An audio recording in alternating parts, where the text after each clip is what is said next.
But wonderful to meet all of you. I'm Renee Salas. I am going to be talking to you about kind of new academic directions. So I actually came through the path of wilderness medicine. I did a wilderness medicine fellowship at MGH and was the assistant fellowship director. But I really discovered climate change and health. And for me, that's been kind of my new academic direction. So I actually just stepped out of that role and joined the Harvard Global Health Institute in April to help advance their climate change and health research agenda. So this is really meant to be a thought exercise, because I think wilderness medicine, not only do we have a skill set that really allows us to do a lot of things, but I also think that there's a lot of opportunities for wilderness medicine to truly have growth of other areas of expertise and to kind of help innovate and lead. So that's what we're going to talk about for the next 15 minutes. Look forward to your thoughts, too, as we go through this. So wilderness medicine, you know, we have a little bit of a siloed effect in academic medicine, right? I mean, right now we all kind of have the boxes, we stay in our boxes, and it's very much kind of a siloed. But what if we start to break down some of those silos and really start to combine a lot of these areas together? So that's kind of what we're going to talk through. Let's see if, there we go. So again, as you guys know, because you're here, and I think if you haven't learned already by some of the talks that we've already had, then you're going to continue to see that as the day unfolds. But wilderness medicine truly covers the breadth. We do space medicine, to hyperbaric medicine, to high altitude medicine, and everywhere in between. And we're truly, as wilderness medicine physicians, we're very comfortable practicing in very remote environments with limited resources. And I think, again, that really intersects with disaster medicine, with international/global health. And so the skill set that we have and our ability to be comfortable with uncertainty, which I think is inherently something we already do in emergency medicine, but we kind of take it to that next level. Again, I think that that really lends us to practice in a variety of scenarios, and we're also the MacGyvers, right? So we're very innovative. So I think that we have the type of mindset that can really allow us to think about and start to chart some paths, which maybe others haven't seen or haven't taken. So as we already noted, we have the esteemed authors of the textbook here, so I have to call that out. But if you look at what some of the chapters they have in there, they have disaster medicine and global humanitarian relief. And they talk about the changing environment, biodiversity and human health, health implications of environmental change. So, I mean, this field has already started to expand beyond probably what people typically think about when they hear the term wilderness medicine. So what if we start to bleed some of these areas together, knock down the silos, and start to bleed them together? I wonder what kind of collaborations we could have. And think about the different intersections that can occur between all of them. So this is something that I think really sets a platform. And so this was the international campaign to revitalize academic medicine. And this was done back in 2005, so this is kind of somewhat ancient, especially in the days of, you know, Twitter and other things. So this is the BMJ, the Lancet, the Academy of Medical Sciences. So, I mean, these are some big players within the academic realm. And there was 20 different academic institutions, also representing 14 different countries. So they kind of had a broad vision, I think, for academics. But I think one of the key things is that academic medicine will need to be ever broader in its thinking and skill set, combining with and learning from other disciplines such as economics, law, ecology, and humanities. So we already talked about breaking down the silos, right, within just the fields that we already established under wilderness medicine. But now what if we think about adding in even other fields and even think about this interdisciplinary collaboration and expand it beyond to even other fields? I wonder what we could do. And why physicians, right? I mean, we're clinicians at heart, but why should physicians necessarily take up all these charges and start to lead all these paths? Well, we have some history to show us that what we stand for and what we do can make a difference. So I don't know if many people are familiar, but the IPPNW, they won the Nobel Peace Prize for their stance on nuclear war. And there's a quote here that I think really summarizes their thoughts well. So it says, "We were troubled by the indifference demonstrated by many people towards these irresponsible statements justifying the nuclear arms race. It was necessary to arouse the indifferent and turn them into active opponents of nuclear weapons. It was not simply our obligation as honest men or women, I'll add that in. It was our professional duty. As Hippocrates said, the physician must inform the patient about everything that threatens his life." That is a bold call Think about that. Everything that threatens your patient's life. So again, I sort of touched on this, but we start out with this framework as an emergency medicine physician. So we already are the individuals that treat 0 to 150. Anyone ever met a 150-year-old? I'm just saying. I don't want to exclude anyone. But we also have the necessary skill set. We're used to uncertainty. We practice in these kind of crazy environments. We don't really know what's going to come down the pike. We also are optimum scheduling because think about, let's say they want someone to go advocate for something on Capitol Hill at 4 p.m. on a Wednesday. Are you going to get a cardiologist there? Maybe. But it's a little bit hard, right? They have their Monday through Friday, 8 to 5, which is typically when a lot of these advocacy and public forum things occur. So we're the ones who can actually show up to meetings at 7 a.m., 2 p.m., or 4 p.m. on a weekday because we have the flexibility in our schedule. We also have that critical infrastructure because we are the front door of the hospital, right? So, literature has shown that actually more than 50% of admissions now come to a hospital come through the emergency department. And so we are that critical 24 hours a day, 7 days a week, every day of the year. We're there. So we kind of already have that real estate.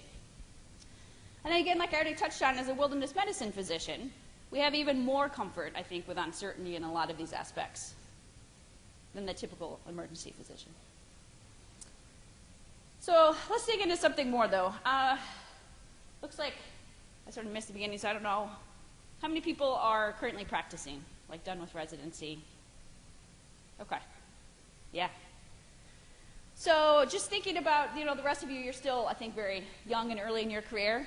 But, this is true. You do get some satisfaction with clinical practice. And emergency medicine especially does have burnout, as does any specialty. But I think this whole idea about trying to search for an additional meaning in what we do as a physician, and I think this is something that maybe the physicians before us maybe did better in regards to actually trying to embrace kind of what their obligations were to society. But I think, we've become buried under paperwork and or computers nowadays, right? So this is that academic medicine is a noble profession. It justifies life and gives it purpose. The purpose gives us direction by revealing who we really are and what is truly important in life.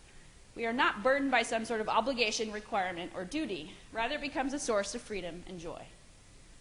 It's kind of idealistic. I'm not sure we always think that at 2 a.m. when we're revising a manuscript. But I think that inherently, right, if you are following your passion in academic medicine and you have that additional piece that's complementing your practice, I think it really can, help to relieve maybe some of the inherent dissatisfaction and burnout that can occur. So we think about the patient in front of us on each shift, but what if we start thinking a little bit more about the system? And thinking about us as a citizen within our community, within our state, within our nation, or within the world, and how we can potentially use that to leverage other movements. So we've talked about the nuclear war piece, but the public health call, that's pretty broad, right? There's a lot of things that are affecting the health of our patients. And I think that, even in the movement now with gun violence, there are physicians who have been stepping up with gun violence to actually say that this is a threat that's affecting their patients and that we as physicians have the duty to speak out about that. So the center one kind of talks about wilderness medicine, and that's the one I'm going to dive into more. But again, just this whole idea around whether this can actually increase our satisfaction as physicians. So I'm going to just do a real quick dive and very broad overview on the climate change piece, just to give you some idea about how this could actually be put into practice.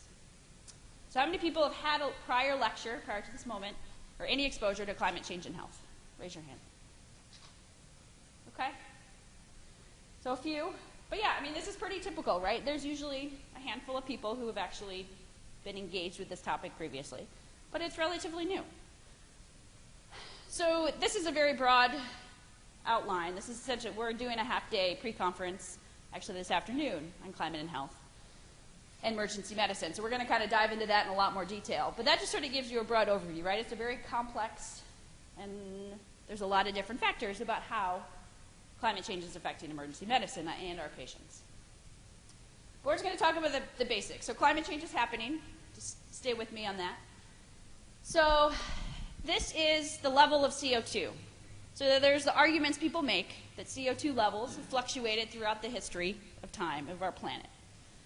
And so yes, I agree that that is true. So as you can see, there's fluctuations that occur. But then in 1950, something happened. And we went above any level that had previously been seen on this Earth. Okay? So I'm going to have you remember 1950. Okay.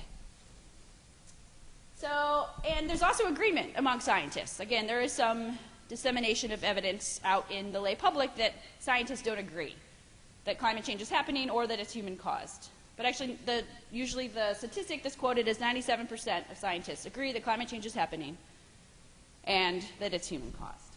So that is a fact. And again, there's a lot of different agencies which are much more in tune to the climate science than myself who say that. What was the year I asked you to remember? 1950. All right, thank you. So again, here's the global temperature. So let's find 1950 on here. You can see that there starts to be a peak in temperature that correlates with when the CO2 went above levels that have never happened previously. So something changed around 1950. And now this is our 2017 experience. So as you can see, the salmon color and the red colors mean that the temperature averages for states in the United States were either much above average or record warmest. And as you can see, the majority of the country falls into that category. And there's kind of two key things, is that people think that global warming means inherently that it's always warmer temperatures. But what you're actually doing, we'll go back and put our statistics hat on for a minute, is that you're actually increasing the mean, but you're also increasing the variance. So you are going to have periods of time where you're going to get more extremes of cold temperature. Now, of those extremes, you're going to see you're going to get more hot weather and more record hot weather, but you are going to get more extreme cold temperatures. And I've given this lecture around the country in various forms, but I have never been led astray because I always search to see if I can find any headlines in the news about records, temperatures being set. And so these are from Indianapolis. This was just January and February. But they actually set kind of a record high temperature for February, and they set record cold temperature. So it was actually a really good example of kind of those, again, the increase in the mean and variance. I'm going to get to that in a second. And then sea level rise is also rising because as the temperature on the planet warms, one, when it warms up, it actually expands. So the current ocean is, again, has more size. And then the glaciers are melting at enormously insane temperatures and even faster than scientists had predicted, which is contributing to sea level rise as well. And then there's also the intensification of the water cycle. So let's say, picture your hometown. This is what your water cycle normally looks. This is days of the month, or months of the year. So January through February. So this is what it typically has been. But now instead of this, going the wrong way here. All right, I don't know what happened. Well, I think it shows up later. I don't know why we lost that. But so anyway, sea level rise. So hold on to that thought right there. So with sea level rise, this just sort of shows where the vulnerable countries are going to be. So as you can see, that the populations that are going to be affected, I mean, if you look at Asia, so the millions of people that are going to be affected with just a 6-meter sea level rise, which is just the current risk with 2 degrees of warming overall, you could see that there's going to be significant populations which are going to be affected by this. And there are even island nations which are trying to find countries that are going to take them in asylum because they anticipate that they're already seeing that they're going to essentially lose their real estate. And then we're also increasing extreme weather. So severe droughts, again, this extreme precipitation events, coastal flooding, heat waves. There's a little bit less evidence for the tornadoes and hurricanes, but it is believed that at least hurricanes, there's emerging evidence that they will actually, at least in the North Atlantic, be increased frequency and increased severity. And this was also our experience in 2017. So 2017 provided a good platform here that we actually set a record for, there were $16 billion weather and climate disasters, which was the record, tied the record, which had been 2011 previously. All right, here we are. So we're back to this. Sorry about that before. It was a false alarm. So here's your typical precipitation that happens over the course of a year. And now instead of that, now you're getting certain months where you're getting it intensified. So as you can see whether it's going to be risk for flooding and then risk for drought, which depending on where you live, and especially if you live in an agriculturally high yield location currently, that's going to have huge effects on crop production. And then it's having negative effects on human health. So as one can imagine, the impacts are very broad, and the Lancet has actually called it the biggest global health threat of the 21st century. They said climate change is the biggest global health threat of the 21st century. The impacts will be felt all around the world, and not just in some distant future, but in our lifetimes and those of our children. And so the question is if we can reframe this as a public health issue, instead of kind of the polarized lightning rod that it's become. I wonder what change we can make in regards to mitigation, and what the power of the physician, as we had discussed like with the IPPNW, I wonder what the power of the physician can be in moving this dial as we try to reframe this. And again, think about, this is just meant to be an example, but think about how that dial can be moved in other areas. Whatever it is that your passion is, that kind of, when you see an article in the news, you gravitate to it. And for this, it's also a moral and ethical issue, because this is something the Lancet put out. So if you look at the map on the top, this is the size of the country based off of production of greenhouse gases. And if you look at the map on the bottom, the size of the country is based off the health effects that are going to be experienced. So if you look at the United States, you see we're pretty darn big on that top one, meaning that we contributed significantly to climate change and the production of greenhouse gas. But if you look at the bottom map, we are not going to be experiencing the greatest health effects, which I also think makes this an ethical and moral issue and a call to action, especially for physicians within the United States. And so the way that this really intersects with emergency medicine is, again, very broad. But these different exposure pathways that happen, and we kind of touched on some of them. For example, in increased CO2 environments, plants actually produce more allergens. And because of that, obviously, that's causing issues, for example, with more people with asthma exacerbations. I don't know if people have seen in their practice, but these seasonal allergies, or these, especially this time of year, seem a little bit more severe than what we've seen previously. And there's a reason for that. You know, the other big one you think about is extreme heat. We're seeing more heat waves, especially in urban environments. And so you think about the elderly 75-year-old who comes in because her air conditioner broke because there was a power outage, and we're the ones who are seeing them in the emergency department. And you can say, well, let's say she's on a diuretic, and that diuretic is actually predisposing her to be more at risk for a heat stroke. And you know that this heat wave is supposed to last another 3 days. Do you take her off of that? Do you change her med? Do you say, oh, she should go to her primary care doctor? She's not going to get to her primary care doctor in the next 3 days, let's be honest. So we're really the ones who are addressing these in this acute phase. So I would argue that these questions, and I don't have an answer for that on whether you do or don't, but we need more research around it because we're the ones who really need to own this. And so will they listen to us on climate change? So the answer is yes. So there's a broad study I don't have time to go into, but they actually looked at the people who are most dismissive about climate change, thus believing that this actually isn't occurring. So that's like the bottom category here. You'll see dismissive. So will the dismissive individuals listen to climate scientists or the World Health Organization, right? 5%, 7%. They're not going to listen to them. But will they listen to their primary care doctor? A significant percentage of even the most dismissive will listen to their primary care doctor. So again, just thinking about bringing this all back, breaking down the silos and trying to combine other disciplines, economics, law, ecology, humanities, into medicine. And there's an example. Has anyone heard about planetary health? Okay, one hand. So planetary health is an emerging field that is really trying to do that. So it's trying to say, what are all of the things that are affecting one's health? And the Lancet and Rockefeller Center are really the two agencies trying to lead this forward. But they're trying to combine the health sciences and the natural and physical sciences. So again, they're trying to break down the silos, combine, and integrate, because these very challenging and complex issues truly require an interdisciplinary approach. Because I am not an expert in meteorology or oceanography, nor am I ever going to be. But if you can get someone from each discipline around a table, think about the impact that can be made if you start to engage people across boundaries. So as I leave you with what the future directions of wilderness medicine may be, I want you to just sort of think about what it is that, again, really captivates you when you read the news. Either can make you really excited, make you really pissed off, right? Emotion's good, whatever direction.